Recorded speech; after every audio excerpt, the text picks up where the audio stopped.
Hei, salutare tuturor, aici e Tânărul. Astăzi am pentru voi un unboxing la o tastatură mecanică de la Marvo. Un KG 922, după cum se vede și pe cutie aici. Avem un logo cu Scorpion, Born for Gaming. Aici câteva dintre specificații, mai mult marketing. Iar și în fața aici avem o parte dintre specificații. Dacă întoarcem cutia pe spate, avem aici chiar și instrucțiuni în limba română, tastatură mecanică iluminată și toate cele. Și pe spate avem aici niște specificații. Vă arăt așa să o vedeți mai bine. Este o cutie foarte lucioasă, din câte observ eu. Bun, haideți să scoatem din pachet această tastatură. Da, avem aici iar Born for Gaming. Încă o cutie. Să vedem cum o scoatem.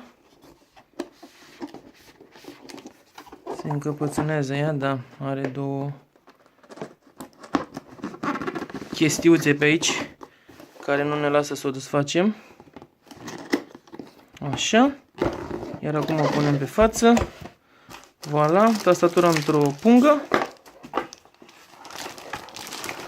Și o mică cărticică, un mic manual și două spume de ce-o fi ele.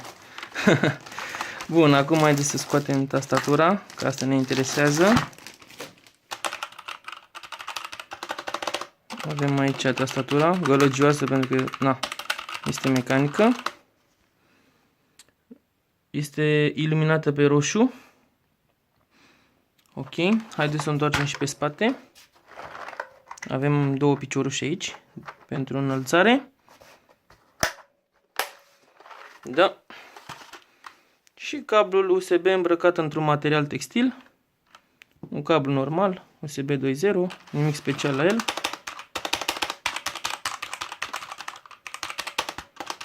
Da, cam asta este tastatura. Mulțumesc frumos pentru vizionare și sărbători fericite!